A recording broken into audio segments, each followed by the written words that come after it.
Hey y'all, I'm Imani Forrester, author of the book 30 Reasons Why Men Deserve Nothing, available now on Amazon, and you can always read it free if you have Kindle Unlimited. Welcome back to my channel, or welcome if you're new. I discovered a very sad news story just a few days ago, and I decided it would make a good cautionary tale. So, this story comes out of Georgia. It says Georgia inmate shoots and unalives 24-year-old female food worker inside the prison's kitchen. And then here's the story. So, an inmate shot and unalived a 24-year-old woman working inside the prison's kitchen before turning the gun on himself. The fatal pew-pewing occurred in the early hours of Sunday at the Smith State Prison in rural southeast Georgia.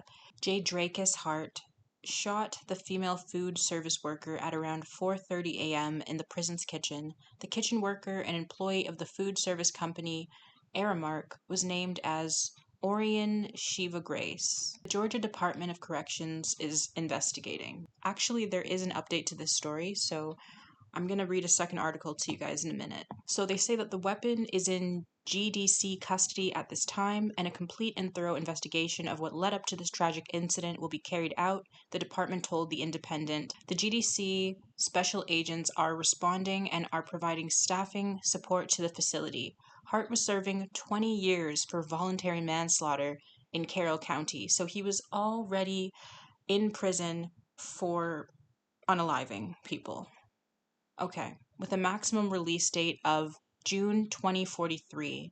It is unclear how Hart obtained the weapon, because I'm wondering that as well. If you're a prisoner, how do you get a pew-pew? That doesn't make any sense. A prison spokesperson said that further details will be provided when they became available. We are heartbroken over the loss of our colleague, and our hearts and prayers go out to the family, Aramark spokesperson Debbie Albert said in a statement. This is a tragedy for us all. The company is assisting Georgia prison officials with their investigation. It says friends and family paid tribute to Grace, describing her as kind and pure-hearted with a beautiful smile. And then everybody has these beautiful things to say about her. You know, it was a pleasure working with you, getting to know you. You're truly going to be missed. Sending prayers and love to the family, especially her kids. She had children. This is so sad. She was a really sweet young lady, close friends to my daughter. We're really going to miss her. So that's what people are saying. And then the news story goes on to say it is the second fatal incident to occur at the Smith State Prison in under a year after a correctional officer was unalived in October. Oh dear. So we're going to skip over to the second article, which is an update to this news story. And this is just so sad. She was so young, 24, just getting her life going, and it's already been cut short. So let's go over to the next article. It says Georgia inmate who unalived worker in prison cafeteria was in a relationship with the victim, and that is crazy to me. What? Like, what was this young woman doing with this convicted felon? So, Jadrakis Hart shot, I hope I'm saying her name right, Orion Grace, an employee of food service company Aramark, early Sunday morning in the kitchen of Smith State Prison, and it goes on to say, during the course of the investigation, it was discovered that a personal relationship existed between Aramark employee Grace and offender Hart. Wow. An unaliving note was also discovered that appears to have been left by the offender Hart. The investigation is still ongoing, the spokesperson said, and it is unclear how he obtained the weapon. The gun is now in the hands of investigators. Still, how did he get the gun? Like, Hart was serving 20 years for voluntary manslaughter. So we already heard that part, sorry. So basically, that's the update. Like, the update was that they were actually in a relationship. And, like, ladies, young women out here, like, just because people are moving away from dating apps and trying to meet in real life, you still need to have your standards up there. If you work in a prison, none of those people should be potential mates for you. I know she was young as well. I'm sure he probably manipulated her, into trusting him, becoming more friendly with her and everything. But, like, we need to teach our daughters that there are certain males in this world that are just off limits. I'm sorry, if you've been to prison, you shouldn't even be, like, a viable option. Like, I know people say, well, not everyone is, like, in there for, like, violent crime. Okay, I don't care. Personally, I don't care. Like, I wouldn't want my daughter dealing with a convicted felon. in any capacity. I don't care the circumstances. People talk about getting background checks on guys all the time. People say, and even girls, like even women, people say, hey, if you're going to date somebody, make sure that you do a background check and see if they're known to police. And I believe that that should be protocol. Everyone should do that. If someone's already in prison, you know that they've done something wrong. People need to really get their standards up there. And this is not to shame her at all. This is his fault. You know, he's the monster in the story. It's just so sad. You know, when I think about guys and their preferences, their standards for their ideal women that they want, they can be so exact, so particular, so discriminatory, and people say, well, it's just their preference. I think all women should have a preference to just not date comics.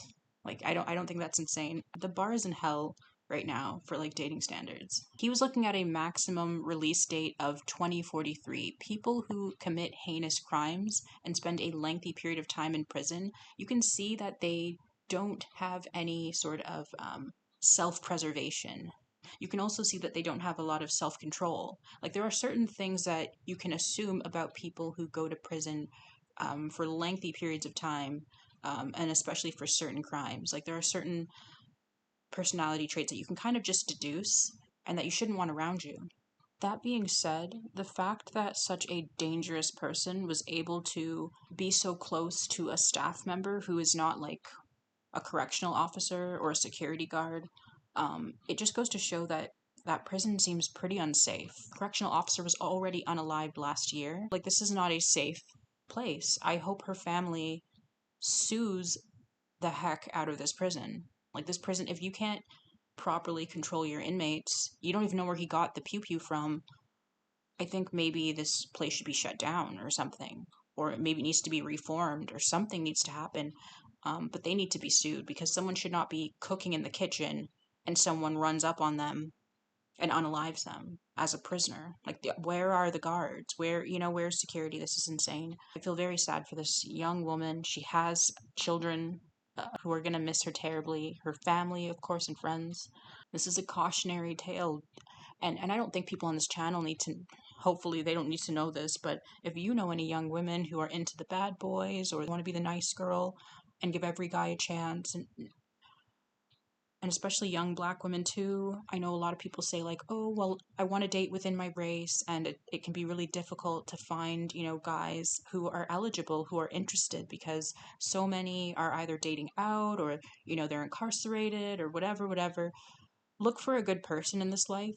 Look for somebody who matches your morals, who matches your standards, who matches your education level. You know what I mean? Like, stop looking at skin tone all the time, and just look at character. Look at the personality traits as well.